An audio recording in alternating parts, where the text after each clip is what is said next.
Hey, yo, hey, yo, hey, yo, hey, yo. We back to T-Funk TV. Smoke you something, get you something to smoke.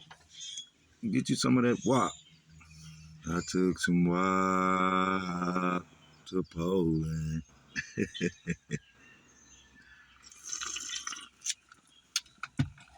Y'all, that's that little yachty if y'all don't know it. But anyway, got a banger for y'all. Yeah. And ain't none of these stories in order. You know, like the events didn't happen perfectly right out the none. It's just, when I get a story in my head, I have to give it to y'all. Share it with my, like my subscribers. Okay. This the one about a dude named Chris from my home front.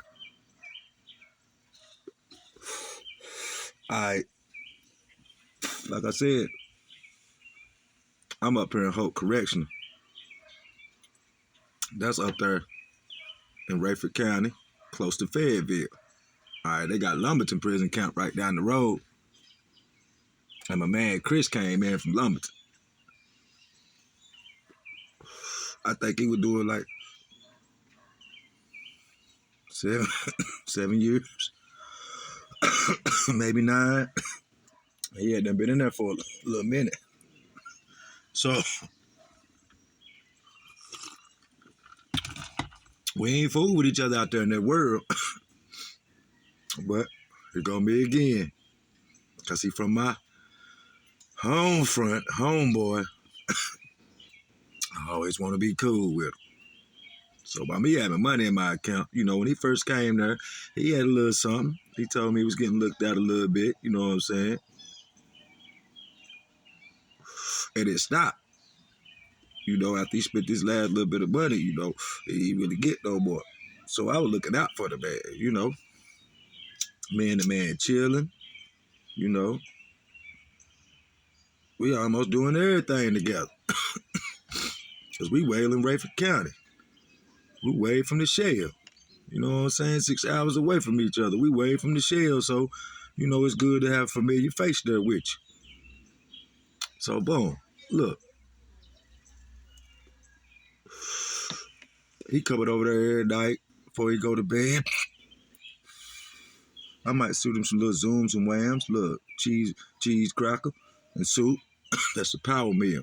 Or, some kind of little cracker and soup. A little juice packet that you put in the bottom, shake up, So, yeah, I'm just gonna fast forward. Me and dude was kicking about 2 months together. Everything was smooth until our people said they was about to come 6 hours to visit me. All right. He got put on work detail. He was working in the clothes house. So at this prison right here, if you weren't working outside the fence or doing outside work, you couldn't get LONGJOHNS in the wintertime. Other prisons did, but this prison wouldn't do it. So my me being in school, I couldn't get no LONGJOHNS. So I guess, by me looking out for him and doing things for him, and stuff, he brought me some. So when he brought me some LONGJOHNS, everything was cool. You know what I'm saying? We kicking it, everything. So I was getting so many visits, I didn't want to take no pictures in my tennis shoes this time. So I asked him, I'm like, Chris, yo, visitation comes Sunday, let me wear your boots. You just got some new boots, let me wear your boots. Everything was cool, everything was cool, everything was cool. Friday was cool, Saturday was cool. Child time Sunday. Acting kind of weird, man. Went in, ate, went back. So I come back, start getting dressed for visitation. Your Sunday's best. You have them folded up under your mat, or you get somebody that and work in the clothes house to iron them for you or whatever. So I got on everything. I walk around it. I'm in A, B, he in C. Back there, yeah, A, B, C, and D. He back there in C in the corner. I walk back there with my shower shoes on. And I'm like, hey, cuz, And let me get the boots. My man up on his bunk, he on the top bunk, like he about to cry, looking sick. So I'm like, hey man, you gonna let me get the boots? What's wrong with you? You all right? You sick? Something wrong with you? I could tell something was wrong with you. Nah, man, I'm good. I'm good. I'm good. This, that, and the third. So yeah, like he didn't even want to give me the boots, but he gave them to me. I leave. Go have a good time in visitation. I come back happy. Man, this man still on his bunk. Like he done been crying, like he got tears in his eyes. I don't know what's up with him. So I go back to take him the boots back. I'm like, hey, bro, what's really wrong with you, though, man? He was like, man, ain't got nobody out there in that world looking out for me. This junk just get to me. Now, you done did about 5 years. Know what it was. My man was jealous because he seen me get a visit. So I straight up asked him, I'm like, look, bro, you acting weird towards me. I thought me and you was cool.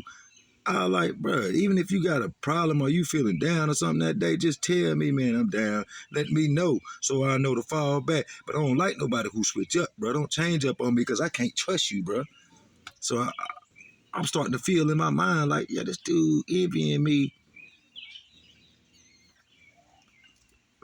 because I'm keeping money and I'm getting visits up here way 6 hours away. 3 up and 3 back. So boom, he started chilling with this other little dude. He coming around me, but it ain't as much. So one day he come to me, he like, yeah, homeboy, I heard through the grapevine they're gonna have a shakedown. And anything that they pass out to you is a contraband. So they said if they find any LONGJOHNs, because they coming up short on them, if they find any LONGJOHNs, which was a lie, them folks order new LONGJOHNs, got plenty of LONGJOHNs. They talking about they find any LONGJOHNs. Whoa, you getting right up.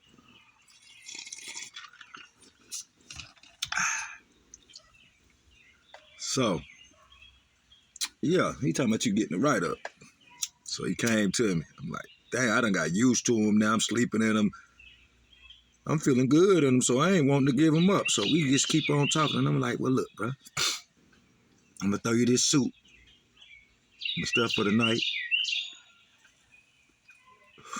I'm going to shoot you some coffee or two because he loves coffee.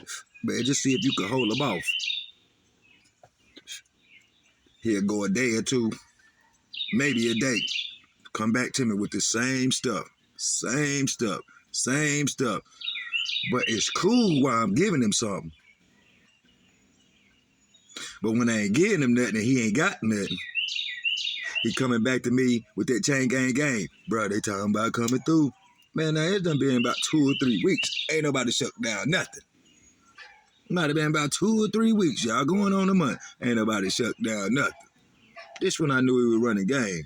So me and the dude that he done started chilling with, we out on the yard, everybody talking. They out there before me. So y'all, this was the last straw. I walk outside, man, before I can say what's up to anybody, to his homeboy he be with, because we was cool too. This dude hit me with, hey bro, I'm gonna have to get them LONGJOHNs, man, and give him back. I cut him off, y'all. I'm not being as near, as loud, and obnoxious as I was to him, but I said a little something like this. Man, look, man, if you don't come and get them MFs and take them muds back, bro, you getting on my nerves. I'm getting tired of hearing about them LONGJOHNs, bro. For real, straight up, you getting on my nerves with them LONGJOHNs, bro. Real talk, for real. So, you're like, bro, I can't hear if they talking about coming and getting them LONGJOHNs. I say, man, you been telling me that junk for almost a month. But when I give you something, you don't say nothing. I'm like, for real, man, come and get these LONGJOHNs, bro, for something really happen. For me and you be done hit for real or something like that. You know what I'm saying? It went about like that. So he said something slick. So I'm saying, hey, man, what's up there? You trying to put your shoes on, bro? What's up there? I ain't even say nothing else. I started walking in the dorm. So, boo, and at the door, you got a day room here, bathroom over here, it bucks all the way down the line through the back, and you got this red door. It's an emergency door. When they have fire drills or if it's real drill, that's the door you go out. It's called a red door. We're in North Carolina prison.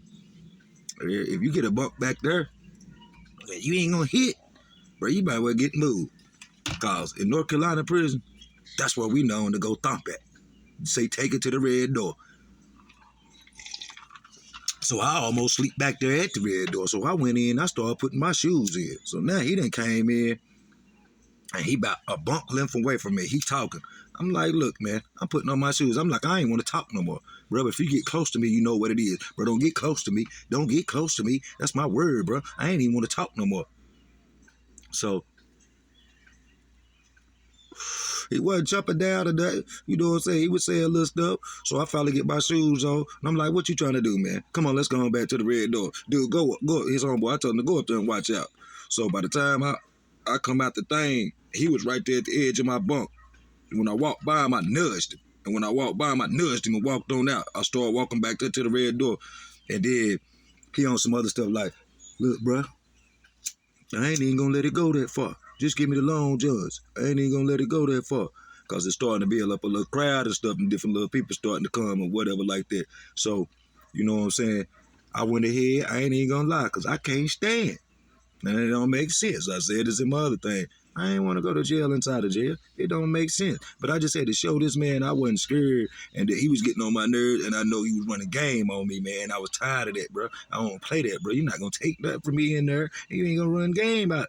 And I thought you was my man, too. And that's what made it even worse because I thought we was cool. So, boom.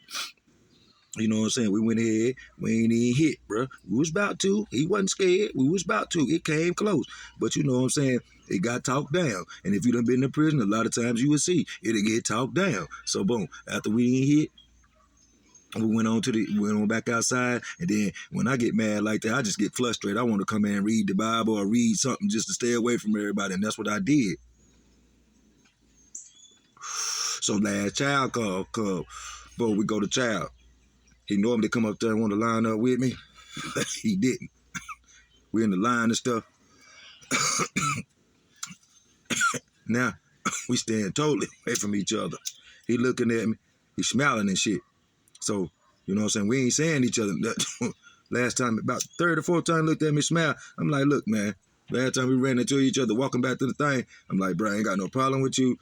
Bro, I ain't gonna be able to live in this dorm, or you ain't gonna be living in this dorm, bro. You keep looking at me smiling like that. I'm taking that as, you know what I'm saying, you got something up your sleeve, like you want to try something or something. I'm like, bro, if you want to try something, man, let's get this off your chest, bro. Because I ain't trying to get stabbed, stole off on, or none of that. I'm straight up with mine. I go back there. It is what it is, win or lose. You know what I'm saying? This ain't what I told him, but I ran it down to him almost like that. You know what I'm saying? But, hey, you know what I'm saying? Me and him stayed away from each other. Then boom, end up, if you in there for different little situations, he end up going, because on the end of his charge, he had a drug charge. So they'll stamp your paper dark. He ended up having to go to another prison for a dark program. Woke up one morning and this boy was gone. And his homeboy told me. His homeboy told me, but see, that's the thing about prison. You walking around it, man, every day. But when that man ship out and you see I wasn't scared and stuff, now you over here trying to talk to me and stuff, trying to be cool with me totally. Like we was all right anyway, but you know, you telling me you had to whoop him one night and he just got a little size, but he can't fight. And he really soft and he'll see me, you know, and he feel like I can win if me and him would have fought. You know what I'm saying? But that right there just made me keep my eyes open and watching him too, because why you didn't say that when this man was here? I watch everything, because you go on state by yourself and you gonna leave by yourself. Whether you in the gang, unless your kin people in there with you. And then sometimes family ain't even what they supposed to be. So yeah, man. This about to be my new slogan. Well, y'all young boys out there sliding. Just think about how conniving and sneaky people is in there, and everybody got a motive, and how you might have to hit over something small, man, and go to jail inside of jail, and that don't make sense. That don't make sense at all. Like, a person that do that stay into something in prison, that's where he need to be. Because you like that. Because me saying going to jail inside of jail, yeah, I done did whole time. And that's like being in your room all day. They might come out. When I was in the hole, they want to come out and take you out early in the morning, and I used to flip on them and blank on them. Would you want an MF and come out at 6 o'clock in the morning? Stuff like that, to be walking around in the dog cage, man? No. Then you come back in your room, you got a toilet with a steel toilet with your sink hooked up to it. You can't really order nothing but cosmetics. I don't care how much money you got. And your bed in a little walk space. The average mind get tired of reading, get tired of doing push-ups, get tired. You can't really talk to nobody. If you do talk, you talking through doors. It's loud. It's all this banging and going on, man. Look, think about it when you want to slide. Because you go to prison and you cut up, they got somewhere to put you. And then you get in there and cut up, they go put you on that neutral loaf. You go get fed twice a day, all your meals grounded up into this loaf. It ain't gonna be hot or nothing. And you're gonna either eat that or it's gonna eat you. Yeah, I'm out.